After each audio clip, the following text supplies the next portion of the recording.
Hello दोस्तों, आज के वीडियो में हम लोग डिस्कस करेंगे स्ट्रक्चर ऑफ एटमॉस्फेयर, जो कि एक बहुत ही बेसिक और इम्पोर्टेंट टॉपिक है मेट्रोलॉजी सब्जेक्ट का। ठीक है, तो पहले हम लोग समझते हैं कि एटमॉस्फेयर क्या है।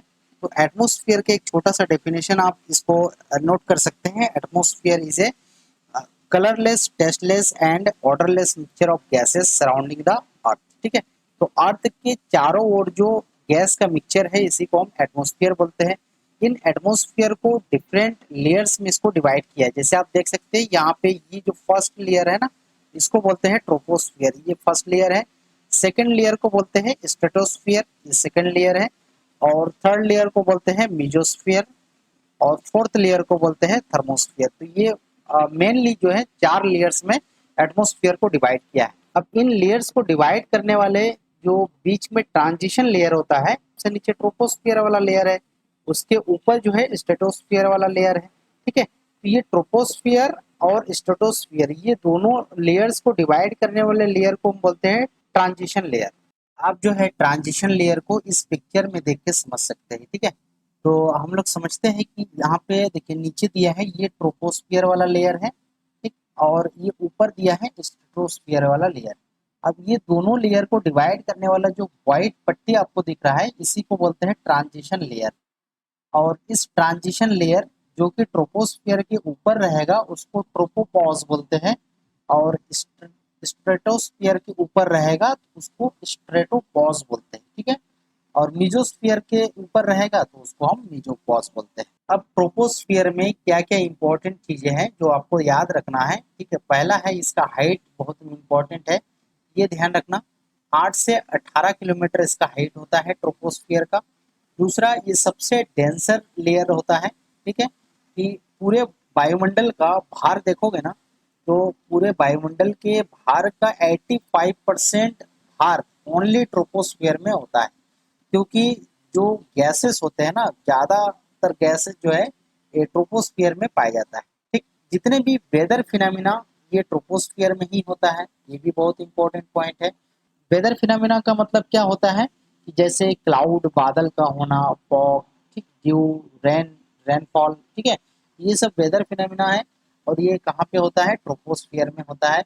उसके बाद ये ट्रोपोस्फियर में आप ये ध्यान रखना कि ये टेम्परेचर जो है ना, इसमें एल्टीट्यूड के साथ, मतलब जैसे जैसे आप ऊंचाई में जाएंगे, जैसे ये पृथ्वी है हमारा, ठीक, ये पृथ्वी के ऊपर में है आप, ठीक, यहाँ पर है। अब यहाँ से जैसे जैसे आप धीरे धीरे ऊपर की ओर जाएंगे, वैसे वैसे जो है ये टेम्परेचर डिक्रीज होते जाएगा। तो पर किलोमीटर हाइट पे 6 डिग्री सेंटीग्रेड डिक्रीज हो जाता है। ठीक है, नेक्स्ट जो है इसमें आप ये ध्यान रखना कि जो ट्रोपोस्फियर में ना सबसे ज्यादा गैस इसी में पाया जाता है। इन गैसों में जो है सबसे ज्यादा नाइट्रोजन पाया जाता है। नाइट्रोजन 78% रहता है। और ऑक्सीजन इसमें 21% रहता है। आर्गन इसमें 0.94% रहता है।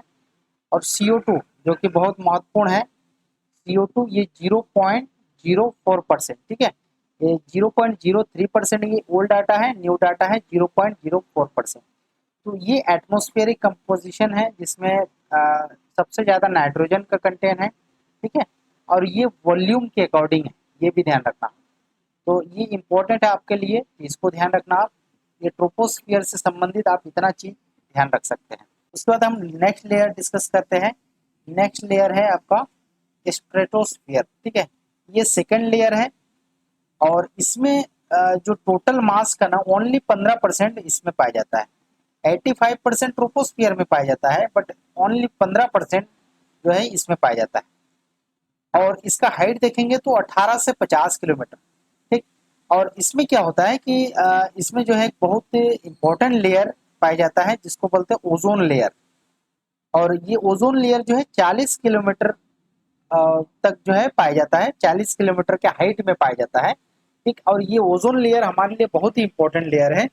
ये लेयर क्या करता है कि जो अल्ट्रावायलेट रेडिएशन सन के रेस के थ्रू आता है, उसको ये एब्जॉर्ब करता है।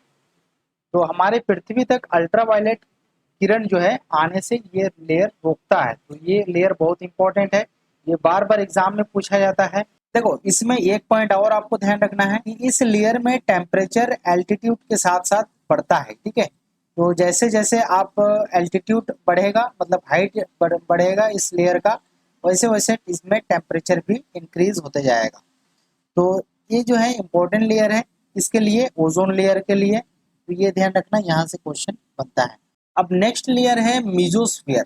मीजोस्फीयर जो ये थर्ड लेयर है, और इसका हाइट आप यहाँ पे ध्यान रखेंगे 50 से 80 किलोमीटर है। और मीजोस्फीयर को सबसे ठंडी लेयर भी बोला जाता है, ठीक, ये कोल्डेस्ट लेयर है। मीजोस्फीयर को और क्या नाम से जानते हैं? कोल्डेस्ट लेयर है, क्योंकि इसमें हाइट के साथ साथ क्या होता है, टेम्परेचर डिक्रीज होता है, ठीक है, तो ये भी ध्यान रखेंगे। उसके बाद जो फोर्थ लेयर है उसको बोलते हैं थर्मोस्फीयर लेयर, ठीक है।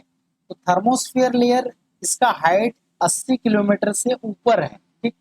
और इसमें एक लेयर पाया जाता है जिसमें लॉन्ग वेव रेडियो कम्युनिकेशन इसके थ्रू होता है, जिसको बोलते हैं आयोनाइजेशन लेयर। तो ये भी आप ध्यान रखेंगे। तो आयोनाइजेशन लेयर किस में पाया जाता है? थर्मोस्फीयर में। ओजोन लेयर पूछेगा किस में पाया जाता है? तो स्ट्रेटोस्फीयर में, जो सेकंड लेयर है। और वेदर फिनोमेना किस में होता है? तो ट्रोपोस्फियर में होता है, ठीक है। तो सबसे ज्यादा गैस का कंपोजिशन किस में पाया जाता है? ये ट्रोपोस्फियर में होता है। जितने भी वेदर फिनोमेना सब इसी में होगा, है ना।